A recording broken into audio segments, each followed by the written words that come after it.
কাগজে একটা সই আর তাতেই শেষ 5 বছরের ভালোবাসা। কিন্তু এই সংসারটা ভাঙলো কে? স্বামী স্ত্রী নাকি নিজেরই জন্মধাত্রী মা? সংসারটা হয়তো টিকে যেত, হয়তো দুটো মানুষ আবার নতুন করে শুরু করতে পারত, কিন্তু মাঝখানে যদি দেওয়াল হয়ে দাঁড়ায় নিজেরই মা, তখন আর রক্ষা পায় না কিছুই। Premium commercial space is now for rent. Featuring ample parking and excellent accessibility, this 4,200 square foot space is ready. Elevate your business and call us today. সম্প্রতি সোশ্যাল মিডিয়ায় ছড়িয়ে পড়া একটা ভিডিওতে দেখা যায় কাজী অফিসে শেষ মুহূর্তে ডিভোর্সের কাগজ সই হতে যাচ্ছে। ওপর থেকে দেখলে মনে হবে এক মা বুঝি তার মেয়ের সংসারটা বাঁচানোর চেষ্টা করছেন, কিন্তু তখনই ঘটে আসল বিস্ফোরণ।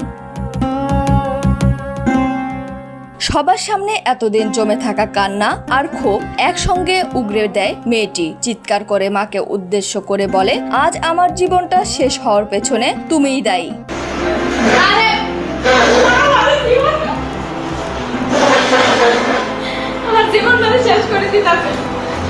বিয়ের পর থেকেই নাকি মেয়ে আর জামাইয়ের মাঝে অনবরত নাক গলাতো, ছোটখাটো বিষয়ে ভুল পরামর্শ দেওয়া আর জামাইয়ের সাথে তর্ক করা। মায়ের এই অতিরিক্ত হস্তক্ষেপেই শেষ পর্যন্ত একটা হাসি খুশি দাম্পত্যকে কাজী অফিসের দোরগোড়ায় এনে দাঁড় করিয়েছে।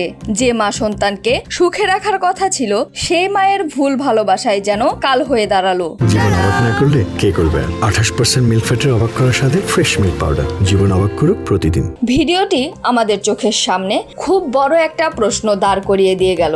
সন্তানের প্রতি ভালোবাসার সীমা আসলে কতটুকু হওয়া উচিত? ভালোবাসাকে সংসার গড়ে তোলে, নাকি সীমার বাইরের হস্তক্ষেপ সেই ভালোবাসাকেই পুড়িয়ে ছাই করে দেয়? ইসরাত জাহান ইমু, ঢাকা এক্সপ্রেস।